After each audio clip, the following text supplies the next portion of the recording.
Hey guys. Hey. I don't think he needs an introduction. No.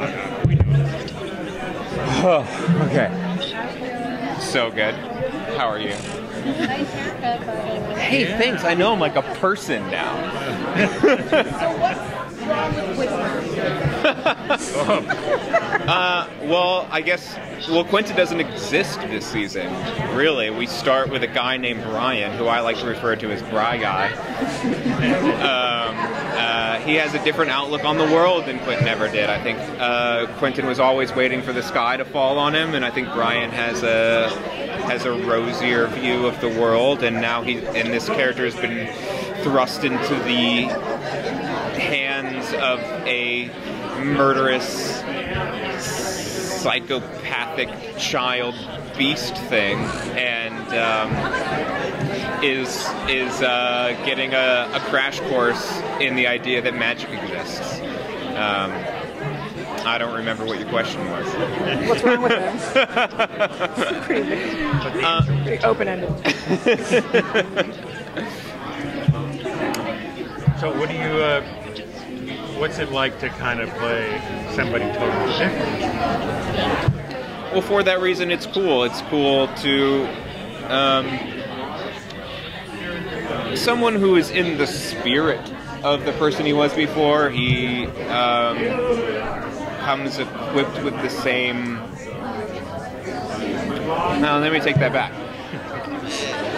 It's the same spirit, but I think the way that he responds to stimulus is very different. We're doing sort of like a hard reboot in that, like, we get to see these people experience magic all over again, and cool to do it a brand new way. I think Quentin was skeptical and kind of perpetually disappointed with the things that he learned and found out about what magic was, because he needed it. It was something that he needed to solve the big problems in his life. He wanted a quick fix, and it couldn't do that. And so it was disappointing for that reason. Brian doesn't know that it exists in the first place. I don't think he's the kind of human being who ever really thought about magic, other than when he read Lord of the Rings and was like, well, that's sort of silly, isn't it?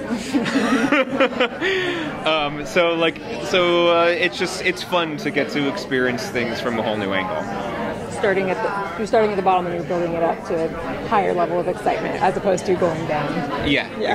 Exactly. So it's interesting that, like, you're talking about like a hard reboot, because there's so much growth, and you obviously had like a little bit of a reboot this past season, right, with the puzzle episode. Are we going to see any kind of, like, return to Quentin's kind of the direction he went in terms of his queerness? Of his queerness? Yeah. Well, so far. Supposing that Quentin comes back. Okay. In that context.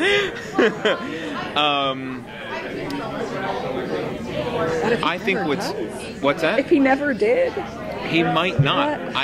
We're pretty early in the season so far. Been promised nothing. And I've been promised nothing. I play this guy named Bry Guy, who's covered in blood 90% of the time.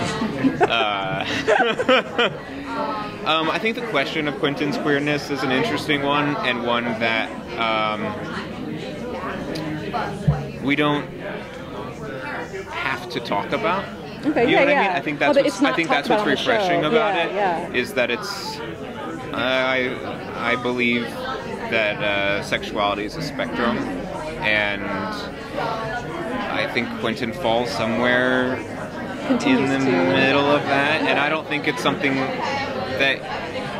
I think he's anxious about a lot of things in his life, and the fact that he's not quite anxious about that is a little bit remarkable, and something that I am choosing to lean into. Right. Yeah. Cool. One of my favorite episodes from last season was the one where you and together. Yeah.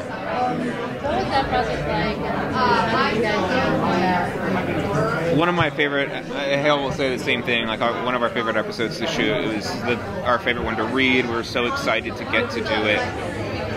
It's a very fast-paced show that we're on, with high stakes, very life and death oriented, and exciting to get to have an opportunity for these characters to have small struggles that build up to changing life experiences, which is not something we get to do on the show often. And there's so much character growth that happens in that episode. A lot of stuff. Quentin and Elliot have a very profound relationship in the books, and one that, like, the show sometimes glosses over for just because of time, right? We allude to them being very close, but we don't have the opportunity to see it often. And this was the first time we got to do that, so it was a little bit of a dream come true for, like, Hale and I to finally have the opportunity to, like, really investigate those things about these guys whom we fell in love with when we read the books. To actually do that was a treat. It made me cry. What's that? It made me cry. It made me cry. Yeah, reading it made me cry. It's a very, very good episode, written by one of our writers named Mike Moore. He's a really, really talented writer, one of the best on the show.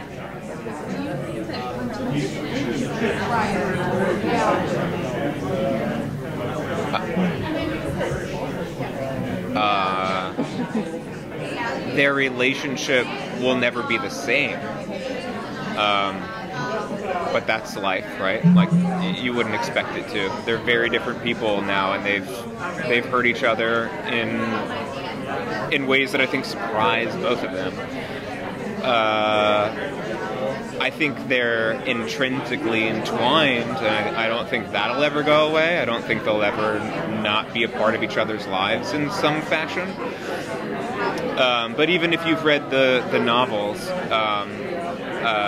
it's ambiguous.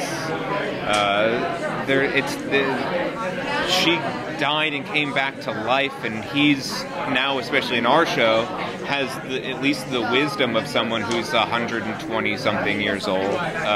It's a different person. He's been married. He had a child. His wife died. His child grew old and left. He fell in love with his best friend, who then died. He was responsible for saving and destroying magic and maybe the world. Like, there's a lot that has happened. So can't be the same, but probably still exists. What goes into playing, acting that kind of gravitas, so to speak? Like, playing somebody who has gone through all of those things and still maintaining what you started with. I think... Because it can, it seems like it's something that you can do very, like, glib, being, like, old and wise in a young person's body. But, like, what goes into that for you? Well, I don't think anyone's ever done growing. My relationship with my grandparents and, like, older people that I know, they're not done, and they don't feel old, and they don't even necessarily feel wise most of the time. I think it mostly comes into play in the way that you respond to stimulus, because something has happened to you numerous times. Like, the way that I think that Quentin specifically, like, interacts with the world and experiences, like, anxiety, is not something that is the same with this new knowledge and experience. It's not gone. It's something that is biological in some ways, but it just comes with more experience. Like, I don't, the stimulus thing, it makes sense in terms of, like, knowing that things have happened before and acting physically. Thanks so much for Thank you. Cool. Yeah. Thanks, guys.